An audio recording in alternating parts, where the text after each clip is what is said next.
Buenos días compañeros y profesor, el día de hoy junto con mis compañeros les vamos a presentar los marcadores enzimáticos tumorales, específicamente la enolasa neuroespecífica, lactato deshidrogenasa y el antígeno prostático específico.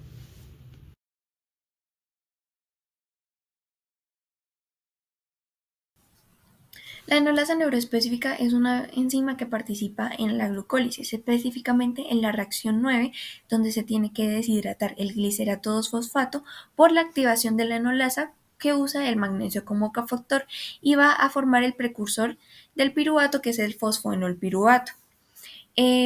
Deshidratarlo quiere decir que sale una molécula de agua. También participa en la reacción inversa de la gluconeogénesis y tiene dos funciones. En eucariotas es una función más o menos morfológica para regular los filamentos del citoesqueleto, y en los mamíferos en la proliferación celular. Por eso la encontramos elevada cuando hay un tipo de cáncer, ya que se trata de una proliferación celular. El lactato de deshidrogenasa también es una enzima y va a participar en la glucólisis anaeróbica.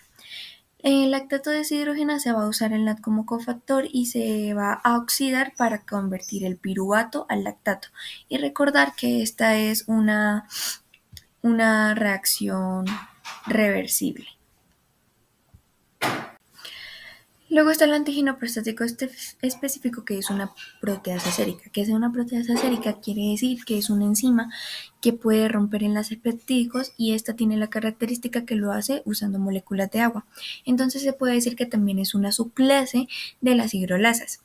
La función que tienen estas proteínas es la de la coagulación y la licuefacción de las seminogelinas, que las geminogelinas lo que hacen es formar como un saco o una matriz que luego de la eyaculación va a proteger los espermatozoides, y que luego de un tiempo la PSA se va a activar por la decisión o el corte de aminoácidos terminales, y lo que va a hacer es empezar a cortar enlaces peptídicos de esa matriz o ese saco ya anteriormente dicho, y va a dejar los espermatozoides libres. Reacciones que llevan a cabo. Enolasa neuroespecífica. Esta reacción es parte de la glucólisis y contribuye a la producción de ATP, que es vital para las funciones celulares, especialmente en las neuronas que requieren grandes cantidades de energía para mantener su actividad. La enolasa neuroespecífica desempeña un papel clave en el metabolismo energético neuronal al facilitar la conversión de intermediarios glucolíticos, lo que es fundamental para el funcionamiento adecuado del sistema nervioso.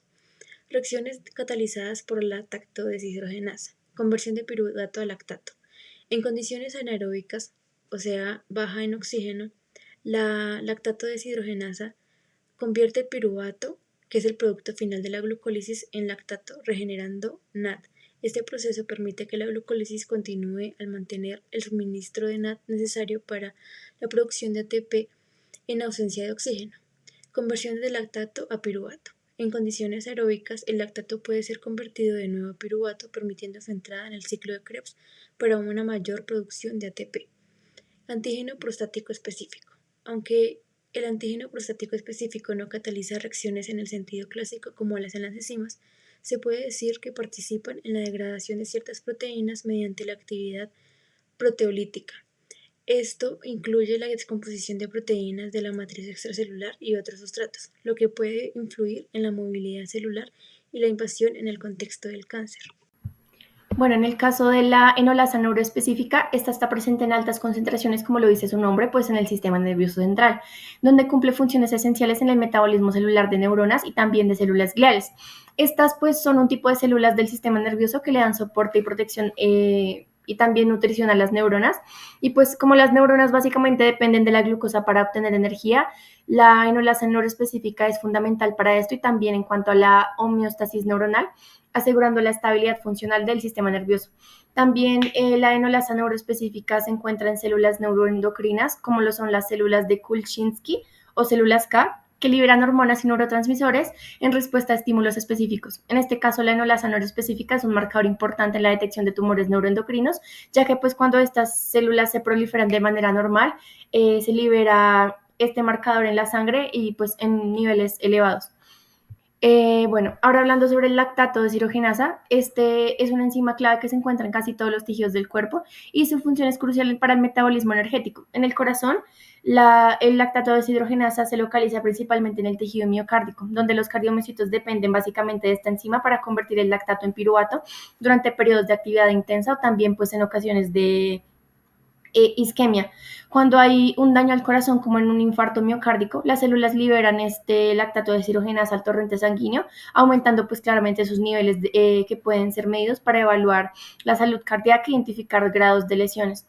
Lo mismo pues sucede con los músculos esqueléticos y diferentes órganos como lo son el hígado, los riñones y pues en el caso de este segundo se encuentran en las células epiteliales que recubren los túbulos renales y pues también en los pulmones está presente en las células alveolares y epiteliales.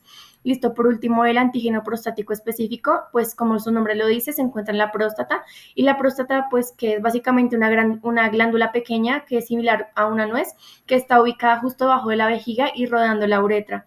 Es fundamental en el sistema reproductor masculino, ya que produce el líquido prostático que nutre y ayuda al transporte de los espermatozoides. Para entender mejor pues, la función y la producción de este marcador, se deben entender también los tejidos específicos que están involucrados. En este caso, pues la próstata está compuesta principalmente por tejido glandular y tejido fibromuscular. El tejido glandular es el más importante, pues ya que es el encargado de producir este marcador. El tejido está conformado por glándulas tubuloalveolares que secretan la enzima, al igual que otros componentes del tejido seminal. Entonces, alrededor de las glándulas prostáticas se encuentra el tejido fibromuscular, formado por células musculares lisas y también tejido conectivo. Este tejido da estructura y también permite que la próstata se contraiga y expulse como tal el líquido prostático en la eyaculación. Ahora bien, contenemos los niveles normales de los marcadores enzimáticos que se encuentran en el metabolismo y en el cuerpo de un ser humano. El primero sería la enolasa neuroespecífica. El rango de este marcador se encuentra entre 14 nanogramos por mililitro. Eso significa que la persona no contiene ningún tipo de células cancerígenas en los pulmones. Listo. El siguiente marcador sería el lactato deshidrogenasa. Este se encuentra en valores altos para su rango normal, debido a que es el que analiza el líquido cefalorraquídeo, líquido pleural y líquido peritoneal. El siguiente sería antígeno prostático específico.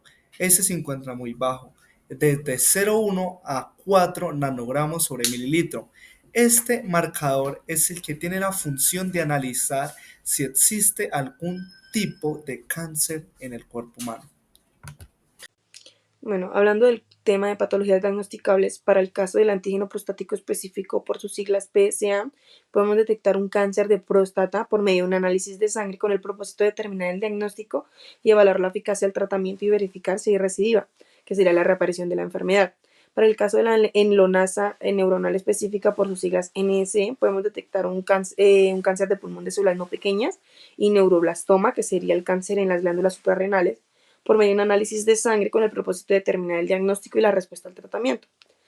Para el caso del marcador lactato de deshidrogenasa LDH, por sus siglas, podemos detectar tumores de células germinativas, un linfoma, la leucemia o un melanoma, que sería el cáncer en las células melanocitos que otorgan el pigmento en la piel, y también un neuroblastoma. Esto por medio de un análisis de sangre con el propósito de determinar el estadio, el pronóstico y la respuesta al tratamiento. Bueno, para el caso clínico tenemos un hombre de 71 años, el cual ingresa con distensión abdominal, dolor tipo cólico irradiado a la región lumbar y la ausencia de evacuaciones. Al examen presenta un abdomen globoso y próstata aumentada con superficie irregular. Inicialmente se le diagnostica una obstrucción intestinal y una endoscopia revela un adenocarcinoma ulcerado. Debido al agravamiento de los síntomas, se decide realizarle una laparotomía exploradora, encontrando así una perforación intestinal, un tumor rectal de 5 centímetros y lesiones hepáticas, por lo cual se decide practicar una hemicolectomía ampliada con ileostomía y tras las complicaciones, una segunda cirugía confirma así una metástasis mediante estudios histológicos e inmunohistoquímicos. Además, con los marcadores positivos para antígeno prostático específico PSA y antígeno carcinoembrionario CEA.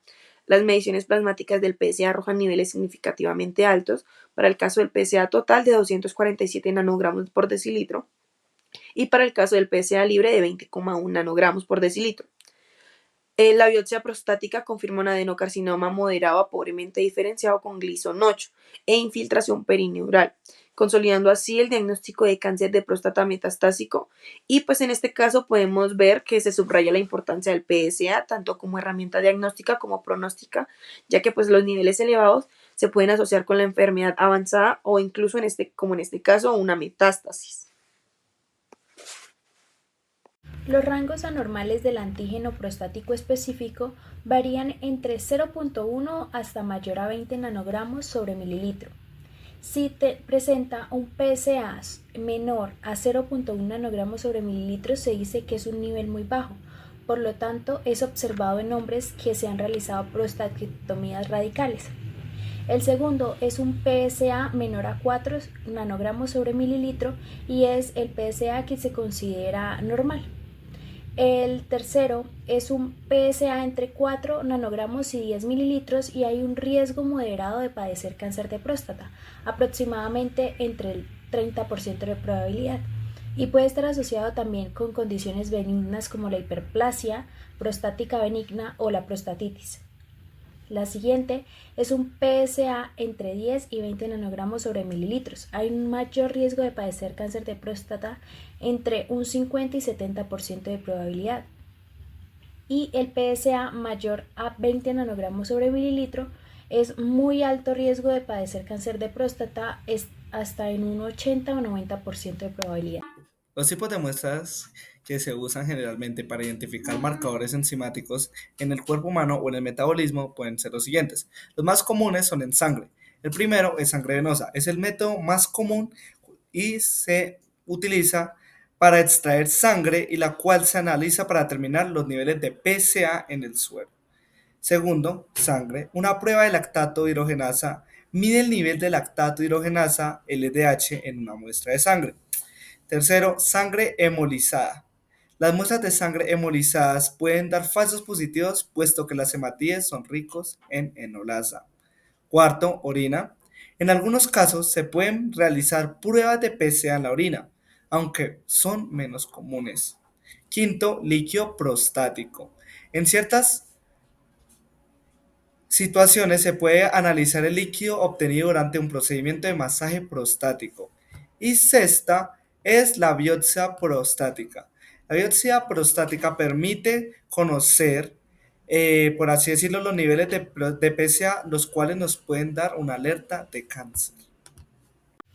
El protocolo de las pruebas, el primero es la sangre venosa, en la que se extraen de 5 a 10 mililitros. Esta muestra se recolecta en un tubo de ensayo que inmediatamente se centrifuga para separar el suero, y si no se hace inmediatamente, entonces se tiene que almacenar a una temperatura de 2 a 8 grados centígrados y posteriormente se miden los niveles de PSA utilizando métodos inmunoquímicos. En la muestra de orina se tienen que recolectar de 30 a 50 mililitros de la primera orina o después de un masaje prostático, y para su análisis entonces se realizan pruebas de expresión genética como PSA3 o análisis de antígenos. En la prueba de líquido prostático entonces se realiza un masaje prostático para estimular la liberación de este líquido, que se recolecta en un tubo estéril y se envía inmediatamente al laboratorio para realizar un análisis citológico.